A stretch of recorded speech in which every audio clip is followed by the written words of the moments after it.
My brother had a nasty habit, a sense of entitlement that ran so deep you'd think the world owed him everything. My stuff was his stuff. Money, clothes, you name it. If I owned it, he considered it on loan from his personal collection. It was a constant, low-grade irritation, like a pebble in your shoe that you can never quite shake out. But one day, that pebble turned into a shard of glass. It started with a pair of shoes.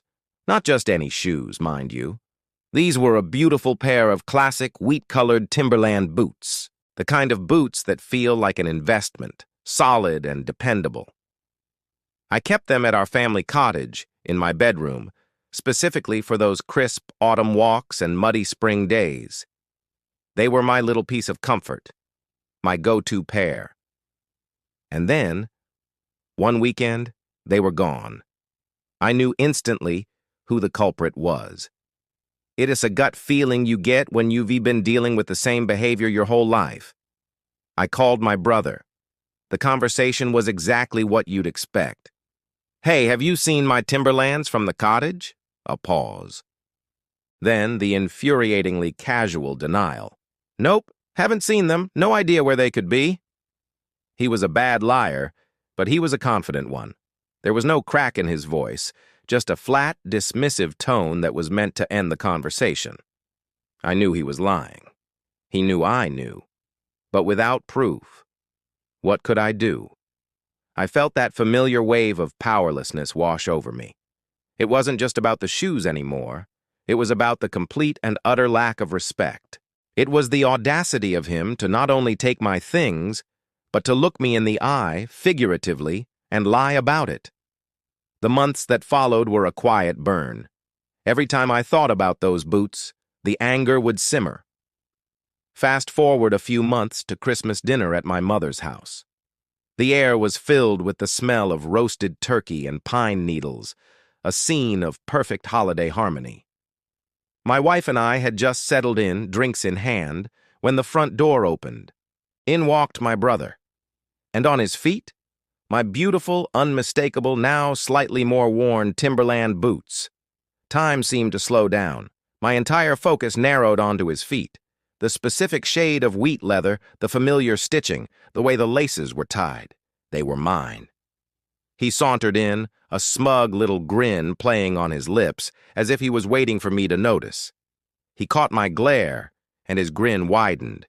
He had the gall to look down at his feet, then back up at me, and ask, with a sickeningly sweet innocence, "Oh, are these yours?" My blood began to boil. My knuckles were white as I gripped my glass. "I'll drop them off next week," he added, as if he were doing me some grand favor. My filter, worn thin by years of his nonsense, finally snapped. "You know goddamn well they're mine," I seethed, my voice low but sharp enough to cut through the festive chatter. "You'd never spend your own money on quality shoes." The room went quiet.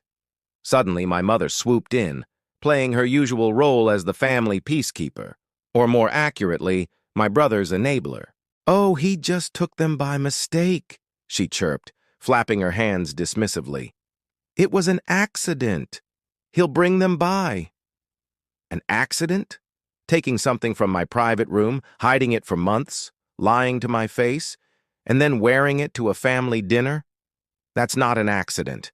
That's a calculated act of disrespect. I looked from my brother's smug face to my mother's placating one, and in that moment, something shifted. The anger that had been simmering for months finally crystallized into cold, hard resolve. I wasn't just going to get my shoes back. I was going to teach him a lesson. I spent the next couple of hours putting on an act. I smiled. I made small talk. I pretended to be interested in bland family gossip. But inside, my mind was racing. A plan was forming, simple and beautiful in its pettiness. I needed to get him back, and I needed to do it in a way that would be unforgettable. I watched him, lounging on the sofa, still wearing my boots, looking so pleased with himself. He thought he'd won. He thought, like always, he'd get away with it. He had no idea what was coming. After dinner, as everyone was settling in for dessert, I saw my chance. I leaned over to my wife, putting a hand to my forehead for dramatic effect. "I'm not feeling so great," I whispered. "I think we should go." She, being the amazing woman she is, saw the glint in my eye and knew something was up. She just nodded, no questions asked. We went through the motions of saying our goodbyes. "Feel better. Hope it's not the flu." I just smiled weakly and nodded. As we headed for the front door, I executed my plan. The boots were right there, kicked off by the entrance. In one swift, silent motion, I bent down, scooped them up, and walked out the door. The cold night air hit my face, and it felt like a splash of victory. We got into the car, I tossed my hard-won Timberlands into the back seat, and we drove away into the nasty Winnipeg winter night. The snow was coming down hard, and a thick layer of ice was already glazing every surface. It was perfect. We weren't even halfway home when my phone started ringing. It was my mother. I answered, a grin already spreading across my face. I put it on speaker for my wife to hear. "What did you do?" she shrieked, her voice a mix of fury and disbelief. "I have no idea what you're talking about," I replied, mimicking my brother's innocent tone from earlier. "Your brother! He had to go home in my pink slippers!" The image that flooded my mind was so glorious, so utterly perfect, that I couldn't contain it. A loud, genuine laugh erupted from my chest. My brother, Mr. Cool and Confident, having to leave the house in our mom's fluffy, bright pink slippers. "It's not funny!" she yelled, her voice cracking with rage. This only made me laugh harder. My wife was trying to stifle her own laughter beside me. The visual was just too good. Him, in his winter jacket, trudging out into a blizzard, his feet clad in the most ridiculous footwear imaginable. "Oh, it is funny," I managed to get out between gasps of laughter. "It's absolutely hilarious. It gets even better when you picture him having to scrape the ice off his windshield while wearing them." I could practically hear her fuming on the other end of the line. "Please tell me you got a picture," I begged, which was the final straw. She hung up on me. The rest of the drive home was filled with a sense of pure, unadulterated triumph. It wasn't just about the shoes anymore. It was about standing up for myself. It was about turning his own game of disrespect right back on him with a touch of public humiliation for good measure. A couple of days later was another scheduled family get-together. You could cut the tension with a knife. My mother was giving me the silent treatment, and my brother was glaring daggers at me from across the room, refusing to make eye contact. Everyone else was walking on eggshells, trying to pretend nothing had happened. They were all waiting for an apology from me. They were going to be waiting a long time. We all sat down for dinner, the silence heavy and awkward. I let it hang in the air for a moment, savoring it. Then I decided it was time to break the ice.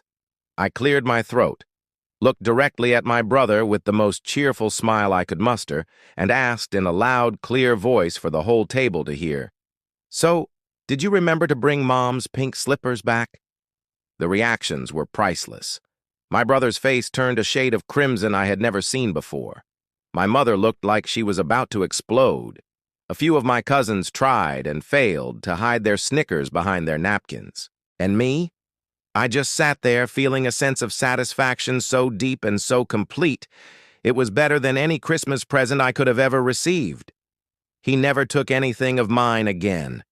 Sometimes a little public humiliation in a pair of pink slippers is all it takes to teach someone a lesson in respect. It is funny how a small act of defiance can completely shift the power dynamic in a family. For years I had let the disrespect slide, but that day I drew a line in the snow, and it felt amazing. If you know what it feels like to finally get the last laugh, smash that like button and tell us in the comments, what's the sweetest revenge you've ever dished out or witnessed? And don't forget to subscribe for more stories of karma being served cold.